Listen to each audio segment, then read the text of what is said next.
And I've lived in this community now for 81 years, and I've always been trying to do my best to make it a better place than when I came.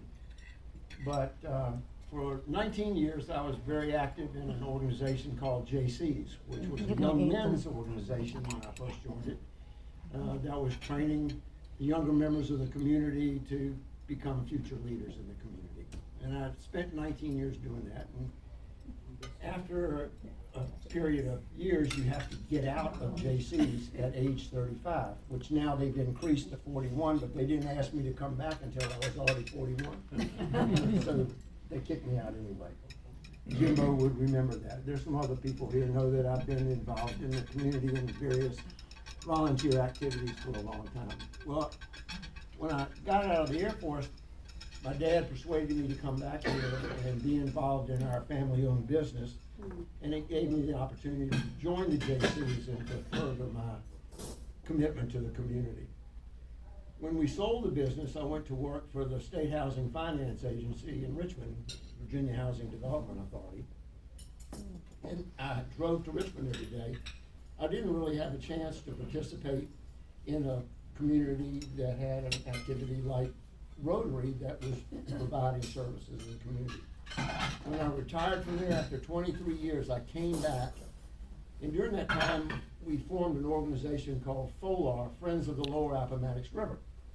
And I was very involved with that organization. And one day, I heard that the Rotary Club of Prince George and some of the Petersburg Rotary Clubs and Colonial Heights and Hopewell were doing a project down on the river to build a bathroom facility along a trail that FOLAR had created down there. And I said, let me go check out and see what they're doing. So I went down and I saw a bunch of guys there, some of them from this club, raking gravel and spreading gravel on the ground, and they had already put in this outdoor facility, which I thought was really neat. And about a week later, a guy named Kenny Pritchett nabbed me somewhere, I don't know where I was, and he said, I want you to come to this reception we're going to have at the train station in Petersburg. And I said, well, what's it all about? And he says, well, I know you've heard of Rotary. I said, oh yeah. I was involved in JC's, and I didn't think any more about it right then. But I ended up going to it, and a guy named Bebo Pollard, who everybody in this club knows, and probably some others too, was our keynote speaker. And I kind of tied the two things together, building bathroom facilities and trails and all that kind of stuff. Maybe this was something that I ought to look into. So I did. I joined Rotary almost 10 years ago now, and have been real involved in it. I want to give Jimbo some good news today. I just talked to the Cordish Company, and they are going to be one of our key sponsors for the golf tournament. And the John Randolph Foundation is going to be a gold sponsor and put a team in. So I found both of those out today. Great job. So we're rolling on the railroad. But I want to tell y'all something about a future project that nobody in our Rotary Club has said that they would accept as one of our projects for next year. Jimbo would remember, and I think Dr. Bigley would remember, and I'm not sure who else might remember, that Petersburg used to have an outdoor art show in Poplar Lawn Park. It was the second largest outdoor art show in the state of Virginia in the 1980s when I was a part of it. Only Virginia Beach, Richmond didn't even have an art show, but Virginia Beach did, and we had some 350 artists that used to come here. 2 years ago, somebody asked me why we didn't have an art show. And I said, I don't know, but maybe it's a good idea. I just don't know who you're gonna get to chair it. We're gonna have a rebirth of the outdoor art show on September 27th. It's gonna be at Battersea.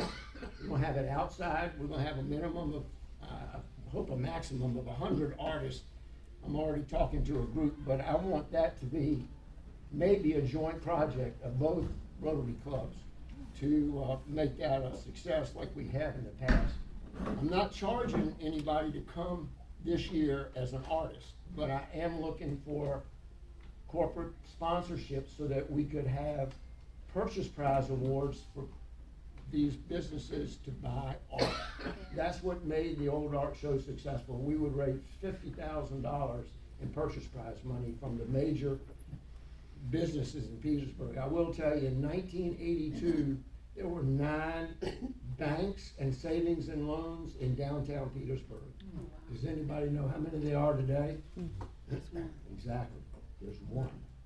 And so it's gonna be a challenge raising the money, but I think I've got some good news maybe in the future coming that will make it a success this year. So y'all think about that and maybe taking it on as a joint project that we can work together and bring something good back to Petersburg.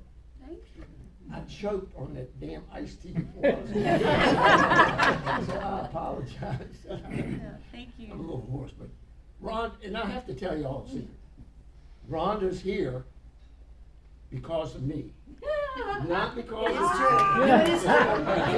not because of Rick asking, but I was working on the park project downtown, the entranceway park, and I needed some dirt.